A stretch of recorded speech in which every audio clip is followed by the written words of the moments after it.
Salut le peuple de Dieu, j'espère que vous allez très très bien. Je vous salue au nom de Jésus-Christ. J'ai décidé cet après-midi de partager un message très bref à notre attention, un message très important. Je sais que parfois nous traversons des moments difficiles dans notre vie et dans ces moments, un réflexe naturel et très recommandé, c'est de s'attacher à la parole de Dieu. Et parfois, tu choisis un caractère biblique qui va te permettre de traverser ta saison. Et quand c'est une saison très difficile où est-ce que beaucoup de problèmes t'arrivent, tu t'identifies à Job et tu dis, de la même façon que l'histoire de Job s'est soldée, que ce sera le cas pour moi. C'est une très bonne chose du temps que tu es capable de t'asseoir dans le caractère dans son intégralité. Job était connu dans la Bible et par Dieu comme un homme juste et intègre. Est-ce que tu as de l'intégrité dans ta vie? Est-ce que tu es intègre dans ton travail? Parce que c'est l'intégrité de Job qui a permis à Dieu de l'utiliser non pas comme une source de jugement, mais une source de fierté. Dans ton cas, lorsque tu es oppressé par le diable, tu es à la merci du diable et que tu ne vis pas dans la sainteté et que tu n'aspires pas à la sainteté, Dieu est en train de te juger.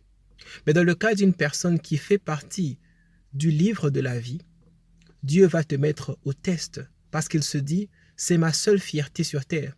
Lorsque Satan est en train de gagner beaucoup de batailles, je suis fier de Yves, je suis fier de toi, je suis fier de cet individu qui peut me représenter valablement.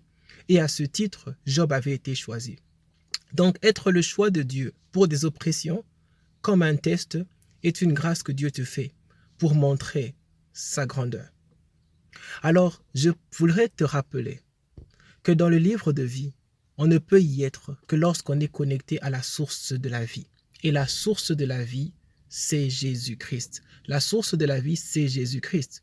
Et dans la façon dont tu te comportes tous les jours, dans les livres d'Exode, on en parle, il y a des jours où est-ce qu'on enlève ton nom du livre de la vie. Certainement, un jour, tu as reçu Jésus-Christ comme Seigneur et Sauveur et tu as décidé de l'accepter dans ta vie. Et une lettre de ton prénom a été ajoutée dans le livre de la vie. On a mis Y. Avec ta marche vers la sainteté, on a ajouté V, on a ajouté I, et ça prend, on se dit, Yves est dans la Bible. Et à ce niveau, Dieu est fier de Yves. Mais lorsque tu te consacres complètement à Dieu, et parfois tu prends ça à un autre niveau, où est-ce que tu décides d'être de la lumière au-delà de ton église, mais dans ta compagnie, dans ta communauté d'amis, Dieu se dit, je suis fier de cet homme. Et il ajoute encore ton nom de famille. Et aujourd'hui, dans la Bible, le nom de Yves Ngoy va y figurer dans le livre de la vie. Alors, lorsque le nom de famille s'est ajouté dans le livre de la vie, Dieu commence à s'intéresser non pas à l'individu, mais aussi à une famille, parce qu'il se dit, peut-être que je peux travailler avec cette famille pour montrer ma gloire. Alors, c'est le travail que nous sommes en train de faire. Et on peut aller plus loin. Dieu va commencer à ajouter dans ton travail même ta nationalité et se dire, peut-être que je peux faire quelque chose des Congolais. Mais à la base, la marche vers la sainteté, c'est quelque chose que nous ne pouvons pas éviter. Aujourd'hui, les chrétiens vivent dans des compagnies et sont toujours malhonnêtes. En République démocratique du Congo, nous avons des collègues qui ont étudié avec nous dans les meilleures écoles, dans de très bonnes familles, qui servent dans les églises, qui sont des pasteurs dans les églises, mais qui se retrouvent dans un manque d'intégrité dans leur environnement de travail. Quelle lumière reflétons-nous lorsque nous vivons de la sorte? Le Seigneur Jésus-Christ est venu et nous a appelés pour que nous devenions ses représentants valables dans la société. Alors c'est une invitation aujourd'hui que si tu ne vivais pas dans l'intégrité, si tu ne craignais pas Dieu ou que tu te retrouvais dans des problèmes, que tu puisses tracer la source de tes problèmes.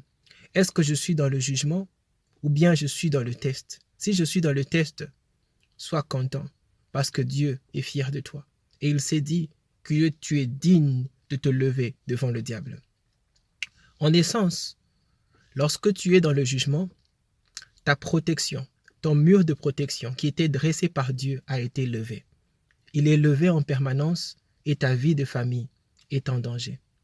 Pour ceux qui servent Dieu, lorsque Dieu lève le mur de la protection et permet à Satan de venir te tester, sache-le très bien qu'au terme de ce test, tu as le pouvoir de réussir ce test au nom de Jésus-Christ et tu deviendras la fierté du ciel.